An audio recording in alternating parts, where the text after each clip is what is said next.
മമ്മൂട്ടി തന്നെയാണ്. കൊടുമൺ പോറ്റിയായിട്ട് ഒരു രക്ഷയില്ല. മമ്മൂട്ടി നമുക്ക് അതിനകത്ത് കാണാൻ പറ്റത്തില്ല. കൊടുമൺ പോറ്റിയെ കാണാൻ പറ്റത്തുള്ളൂ. പുള്ളിയുടെ സെലക്ഷൻ പറഞ്ഞേ പറ്റുമല്ലോ. ഇപ്പോഴും പുള്ളിയെ കണ്ടു പഠിക്കണം. ഇപ്പോഴത്തെ യങ്സ്റ്റേഴ്സ് ആയാലും ഇപ്പോൾ എന്താ പറയുക, മലയക്കോട്ടെ വാലിബനൊക്കെ ഇറങ്ങി, അതിറങ്ങിയിട്ടും നമുക്ക് ആ ഒരു ഇത് കിട്ടുന്നില്ല, ഫീൽ കിട്ടുന്നില്ല. ലാലേട്ടൻ മുണ്ട് മടക്കി കുത്തി മീശ പിടിച്ചാലേ പടം ഓടത്തുള്ളൂ. അല്ലാതെ ഇങ്ങനത്തെ വ്യത്യസ്ത പടങ്ങളൊക്കെ എടുത്ത് ഹിറ്റാക്കണേ അത് ഇപ്പോഴും മമ്മൂട്ടി തന്നെ വേണം. അതാ ഒരു പ്രത്യേകത.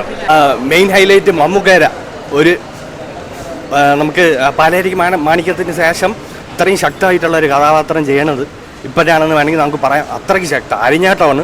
സ്റ്റേറ്റ് അവാർഡിനുള്ള എല്ലാ സ്കോപ്പും ഉണ്ട്. തിയേറ്ററിൽ എക്സ്പീരിയൻസ് ചെയ്യാൻ നമ്മളെ മമ്മൂക്കയുടെ ഓരോരോ എൻട്രൻസ് ഒക്കെ ഉണ്ട്. അത് മാത്രം മതി തിയേറ്റർ എക്സ്പീരിയൻസ് ആണ്. ആ രീതിക്ക് പുള്ളിയുടെ ഒരു നോട്ടം, ചിരി, ഇതോ വേറെ ലെവൽ. മമ്മൂട്ടിയുടെ നല്ലൊരു വ്യത്യസ്തമായ ഒരു റോളാണ്. പിന്നെ ഒരു നെഗറ്റീവ് റോളാണ്. പക്ഷെ ഇപ്പം പുള്ളി ചെയ്യുന്ന എല്ലാം വ്യത്യാസമായിട്ടുള്ള റോളാണ്. എന്താ പറയുക, ഇത്രയും നാളത്തെ അഭിനയം അതിൻ്റെ പുള്ളി അങ്ങ് മാഹാത്മ്യത്തിൽ എത്തിക്കൊണ്ടിരിക്കുക എന്ന് പറയാം. കഥാപാത്രം പുള്ളിക്ക് മാത്രമേ ചെയ്യാൻ പറ്റത്തുള്ളൂ. കാരണം പുള്ളി ഈ റിസ്ക് എടുക്കത്തുള്ളൂ ഈ റോൾ ചെയ്യാനായിട്ട്.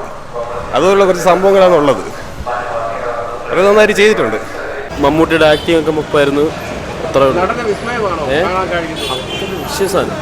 മമ്മൂട്ടി വേറെ ലെവൽ ചെയ്തിട്ടുണ്ട്. അഭിനയ ആളാ നെഗറ്റീവ് റോളൊക്കെല്ലാം അന്യായം. മമ്മൂട്ടി രക്ഷയില്ല, പൊളിച്ച്. നമ്മുടെ മമ്മൂക്കാരും തോന്നൂല, വേറൊരു എന്താ പറയുക, വല്ലാത്തൊരു എക്സൈറ്റ്മെന്റ് ആയിരുന്നു. നല്ല സൂപ്പർ.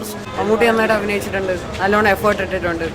കൺവെൻഷണൽ ഒരു സൂപ്പർ സ്റ്റാർ ഇതിനെക്കാട്ടിയും പുള്ളിക്കാരൻ നല്ല എഫേർട്ട് ഇട്ടായിട്ട് തോന്നി. മമ്മൂട്ടിയുടെ ആക്ടിങ് വെച്ചൊക്കെ രക്ഷയില്ലാത്ത ആക്ടിങ്ങാണ്. മമ്മൂക്ക പറയേണ്ട ആവശ്യമില്ല, പെർഫോമൻസ് കിടുക്കിയിട്ടുണ്ട്. മമ്മൂക്കയുടെ പെർഫോമൻസ് എങ്ങനെ ഉണ്ടായിരുന്നു? ഒരു വെറൈറ്റി പെർഫോമൻസ് മലയാള സിനിമയ്ക്ക് ഒരു പൊൻതൂലാണ്. ആക്ടിങ് ഒരു രക്ഷയില്ല. പിന്നെ മമ്മൂട്ടിയുടെ നമ്മൾ ഇപ്പോൾ എക്സ്പെക്ട് ചെയ്യുന്നതാണല്ലോ. ലൈക്ക് ഇതുവരെ കാണാത്തൊരു മമ്മൂട്ടിയുടെ ഒരു ജോണർ പടമാണ്. നമ്മൾ ഇതുവരെ കാണാത്തൊരു മമ്മൂട്ടിയാണ് പടത്തിലുള്ളത്. ലൈക്ക് ഇതേപോലെ ഒട്ടും ആർക്കും അങ്ങനെ എന്താ പറയാൻ ബോറടിക്കൂല. മമ്മൂട്ടിയുടെ അഭിനയം കൊള്ളാം, നല്ലപോലെ അഭിനയിച്ചിട്ടുണ്ട്. നമുക്ക് നന്നായിട്ട് അഭിനയം നന്നായിട്ട് കൊള്ളാം. മമ്മൂക്ക തന്നെയാണ് ഇഷ്ടപ്പെട്ടത്.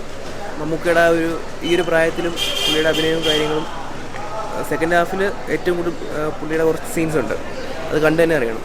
മമ്മൂട്ടി എപ്പോഴത്തെ പോലെ തന്നെ പൊളിച്ചടിക്കിട്ടുണ്ട്. ഒന്നും പറയില്ല, ഒരു രക്ഷയില്ല. മമ്മൂട്ടി ഡിഫറെൻ്റ് ആയിട്ടുള്ള കഥാപാത്രം എക്സ്പെക്ട് ചെയ്തില്ല, ഇത്രയും നല്ലതാണ്. കാണാൻ നല്ല രസമുണ്ടായിരുന്നു. മമ്മൂട്ടിയുടെ ആക്ടിങ് ഒക്കെ പക്ക, വേറൊന്നും പറയില്ല. ക്ലൈമാക്സ് ഒക്കെ എനിക്ക് ഭയങ്കരമായിട്ട് ഇഷ്ടപ്പെട്ടു. മമ്മൂട്ടിയെ നമുക്ക് പുള്ളിക്കാരനെ കാണാൻ പറ്റിയില്ല, പക്ക വില്ലൻസ് ആയിരുന്നു. Mammukka absolutely amazing, hands down one of the best performances. സൂപ്പറായിരുന്നു. നമുക്ക് അടിപൊളി, പറയാനൊന്നുമില്ല, അടിപൊളിയാണ്. ഓ സീന് മമ്മൂട്ടിയുടെ ആക്ടിങ് ആണ് ഏറ്റവും ആദ്യം എടുത്തു പറയാനുള്ളത്. പ്രത്യേകിച്ച് വേറെ നമുക്ക് പൊളിയാണ്. ഇടയ്ക്ക് ചെറിയ ഡിസ്റ്റൊക്കെ ഉണ്ട്, അതൊക്കെ ഇഷ്യമാണ്. ആക്ടിങ് മമ്മൂക്കയുടെ പെർഫോമൻസിനെ പറ്റി എന്താ? അടിപൊളിയായിരുന്നു. 70s ഈ ഒരു ഏജിലും ഇത്ര നന്നായി ആക്ട് ചെയ്യുന്നത് അടിപൊളിയായിരുന്നു.